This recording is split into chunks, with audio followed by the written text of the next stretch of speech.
Welcome to this edition of the Investors Wisdom Nuggets.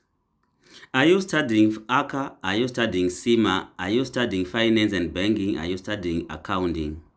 This might possibly be of interest to you. Today I'm going to briefly talk about the dividends irrelevance theory propounded by Miller and Mogidlian.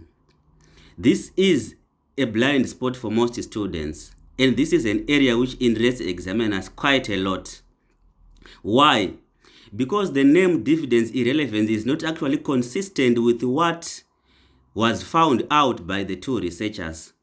Miller and Mogidlian said dividends are relevant, but what is irrelevant is a change in the payout ratio, a change in dividend pattern.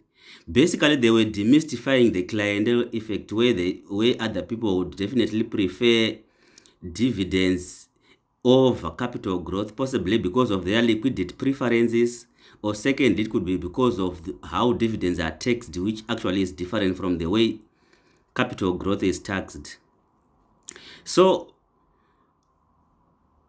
examiners like this area quite a lot, and most students are misled by the name of that theory, dividends irrelevance.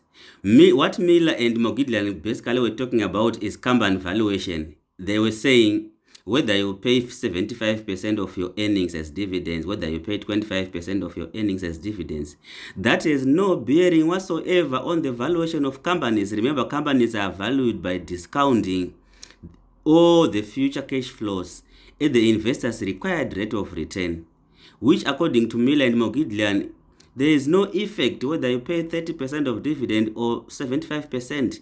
The work of the company will remain consistent and nothing will change, nothing will negatively or positively affect the fair market value of the company. Thank you so much for listening to me. Kindly like my channel, share my channel with fellow students, fellow researchers, fellow investors. If you have anything that you want me to talk about next time, don't hesitate to engage me either directly, privately, publicly. I'm a listening person. Thank you so much for your time.